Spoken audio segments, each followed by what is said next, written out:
को presented by SBI, हर भारतीय का bank, co-powered by Canara bank, together we can, पॉइंट DCX इंडिया का crypto coach, special partner India's future investors TV show, real estate partner signature global, realty, reliability, responsibility, प्रायोजक SBI life, अपने लिए अपनों के लिए, और angel one for everyone, app for smart investing.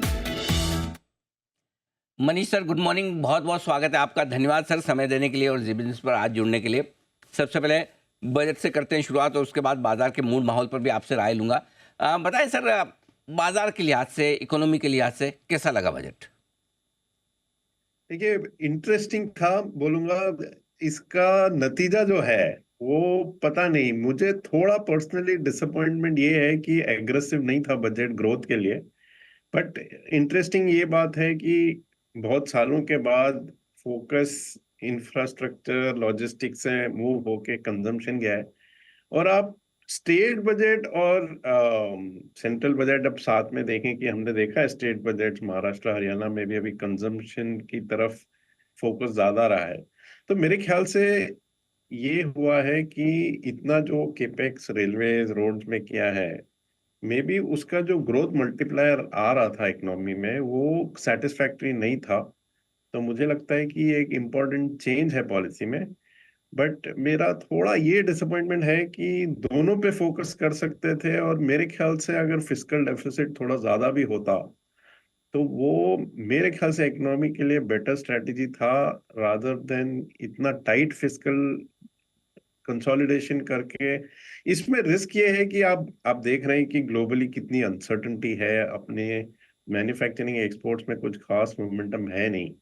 तो इसमें रिस्क ये होगा कि ये जो फिस्कल कंसोलिडेशन से इंडिया का ग्रोथ थोड़ा 6.5% से ऊपर जाना मुश्किल हो जाएगा मेरे ख्याल से। तेजी से जो ग्रोथ चाहिए वो मिसिंग हो सकती है इस बजट की वजह से। लेकिन कंजम्पशन को लेकर काफ़ी बातें हो रही है। आपको क्या लगता है सर, 1 लाख करोड़ का टैक्स अगर बचेगा, लोगों के हाथ में जाएगा, तो क्या वाकई में गेम चेंजर है या ठीक है थोड़ा बहुत ठीक हो जाएगा मामला? कैसे देखते हैं आप?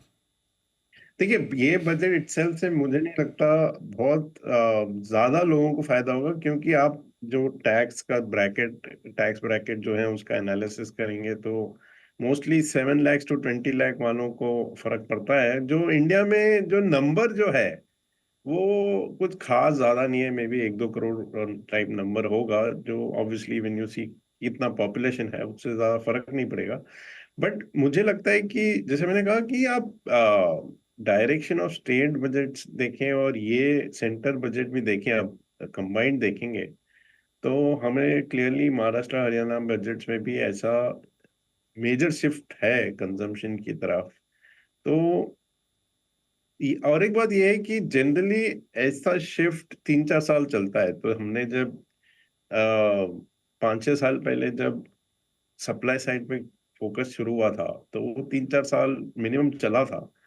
तो ये इम्पोर्टेंट चीज है मेरे ख्याल से, स्टेट प्लस सेंटर देखना, और ये थोड़ा मल्टी ईयर व्यू लेंगे कि अभी इनका गवर्नमेंट का फोकस कंजम्पशन की तरफ है तो वो यूजुअली चलता है 3-4 साल।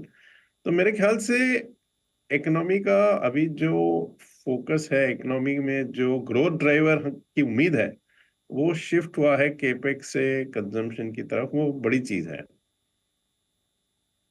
बिल्कुल। तो ये आपके लिए कंजम्पशन पर फोकस होना बड़ा डेवलपमेंट है सर। इस लिहाज से आप अपने पोर्टफोलियो की कुछ रीबैलेंसिंग कर रहे हैं? यदि हाँ, तो किस तरह से? कहाँ अंडरवेट होंगे, कहाँ ओवरवेट होंगे आप? नहीं, थोड़ा डेफिनेटली मेरे ख्याल से पोर्टफोलियो चेंज करना चाहिए। जो कंज्यूमर डिस्क्रिशनरी स्टॉक्स हैं, जो प्रीमियम कंजम्पशन स्टॉक्स हैं, एविएशन, होटल्स, में भी थोड़े फार्मा नेम्स, मेरे ख्याल से उनको बेनिफिट होगा। जो बेसिकली अपर मिडिल क्लास और प्रीमियम क्लास के तरफ जो प्रोडक्ट्स जाते हैं, और जो बहुत सिक्लिकल स्टॉक्स हैं, कैपिटल गुड्स, PSU बैंक्स, उन पे थोड़ा वेट कम करना चाहिए मेरे ख्याल से। क्योंकि अगर केपेक्स साइड थोड़ी स्लो डाउन आता है तो काफी SME सेक्टर में एसेट क्वालिटी और फाइनेंशियल स्ट्रेस आ सकता है। मतलब डिपेंडिंग ऑल्सो आपकी ग्लोबली सिनेरियो क्या है। बट थोड़ा मेरे ख्याल से वो सिक्लिकल साइड पोर्टफोलियो को कम करना चाहिए। ओके, सिक्लिकल साइड पर पोर्टफोलियो थोड़ा सा कम करें, ये आपके लिए बेहतर होगा। अब आइए सर बात करते हैं नतीजों की। क्या आपको लग रहा है कि पिछली तिमाही से इस तिमाही के नतीजे अच्छे हैं और चौथी तिमाही और बेहतर हो सकती है? तो जो नतीजों को लेकर थोड़ा डर था, क्या कम हुआ है, दूर हुआ है, या हाँ, अभी भी बना हुआ है? नहीं, कम हुआ है मेरे ख्याल से। देखिए, जब Q2 के नतीजे आए काफी डिसअपॉइंटमेंट्स हुए थे, तो जो एक्सपेक्टेशन था वो काफी म्यूटेड था फॉर Q3। वो म्यूटेड एक्सपेक्टेशन की तुलना में नतीजे इतने बुरे नहीं रहे। और थोड़ा कमेंट्री, मैं ये नहीं बोलूंगा कि बहुत इम्प्रूव है, बट डेफिनेटली डिटेरियोरेट, या मतलब और खराब नहीं हो रहा है। तो डेफिनेटली मेरे ख्याल से ऐसा फीलिंग आ रहा है कि जो सेंटीमेंट का बॉटम था वो हो गया है। अब ग्रोथ देखेंगे थोड़ा, ये ग्लोबल ग्रोथ भी आजकल बहुत वोलेटाइल है, बट डेफिनेटली जो बॉडी लैंग्वेज मैनेजमेंट्स का था, मेरे ख्याल से बॉटम आउट हो गया है। ओके, चलिए, तो नतीजे कम से कम पिछली तिमाही से बेहतर आते हुए दिख रहे हैं। अब रहा एक बड़ी समस्या और भारतीय बाजारों की, वो है एफआईज की बिकवाली को लेकर। वैसे तो सर आप जैसे म्यूचुअल फंड डटकर मुकाबला कर रहे हैं, और शायद आप इतना सहारा नहीं देते तो मार्केट का हाल क्या होता, कितना बुरा होता। लेकिन फिर भी बजट भी आ गया, ट्रम्प साहब भी आ गए, सब कुछ हो गया, ये बेचना रुकते ही नहीं है। क्या समस्या क्या है इनकी, और कब रुकेंगे सर?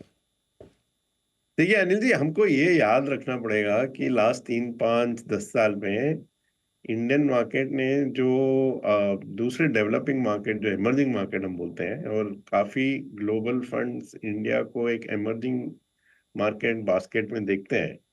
तो आप ये देखेंगे कि 3 साल हो, 5 साल हो, 10 साल हो, ये जो अपना इंडियन स्टॉक मार्केट है वो दूसरे स्टॉक मार्केट से कई बेहतर किया है। करेंसी एडजस्ट करेंगे तो डॉलर टर्म रिटर्न देखेंगे तो मेरे ख्याल से इमर्जिंग मार्केट्स में, बिगर मार्केट्स में, probably India any time frame में बेटर है। मतलब 1, 3, 5, 10, 15 साल जो भी। तो एक तो हम लोग का ये जो आउट परफॉर्मेंस, ये जो रिलेटिवली जो हमने बेटर किया है, उसकी वजह से थोड़ा प्रॉफिट बुकिंग नेचुरल है। सेकेंड बात ये है कि अपनी जो करेंसी थी बीच में, आई थिंक थोड़ी ज्यादा ओवर वैल्यूड हो गई थी, क्योंकि आप देखेंगे जैसे डॉलर मोस्ट करेंसीज के अगेंस्ट 8-10% अप्रिसिएशन हुआ है लास्ट 4-5 महीने में।